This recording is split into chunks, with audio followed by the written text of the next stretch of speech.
एका रविवारी मी मसूर डाळ बनवली आणि त्याच्याबरोबर खाण्यासाठी बेत होता हे तारळीचं सुकं. ही तारळीचं सुकं यासाठी बनवलं कारण की हे छोट्या साईजचे होते. ते फ्राय करणं थोडं कठीणच होतं आणि रस्सा म्हटलं तर एवढं नाही आवडत घरच्यांना. त्यामुळे मी सुकं करायचं ठरवलं.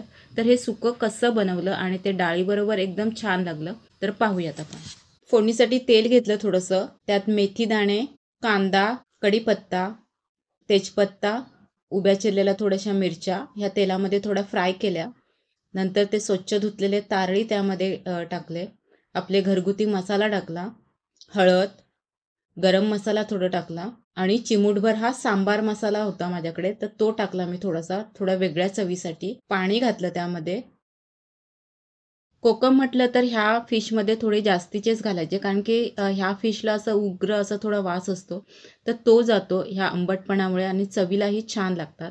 चवीनुसार मीठ घालायचं आणि झाकण ठेवून ते शिजू द्यायचं.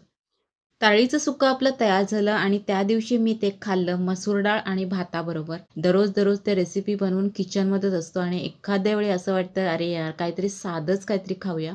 मग त्या दिवशी डाळ, मसूर डाळ आणि भात आणि हे सुकं त्याच्याबरोबर मी पोटभर दुपारी जेवली आणि एवढं मी जेवले आणि रात्री मला भूकच लागली नाही. तर मी काय केलं भात खाल्ला नाही तर ह्याचंच तारळीचं थोडंफार उरलं होतं. तर तो मसाला एवढा चविष्ट होता की मी फक्त आणि फक्त त्या मच्छीच खाल्ली. मसाला मच्छी एवढंच खाल्लं मी रात्रीचं जेवण म्हणून. मला आवडलं त्यामुळे तुम्हालाही आवडेल. एकदा नक्की ट्राय करा आणि अशाच आवडणाऱ्या मच्छीच्या रेसिपीज यापुढे येत राहतील त्या पाहण्यासाठी चॅनलला सबस्क्राईब करा.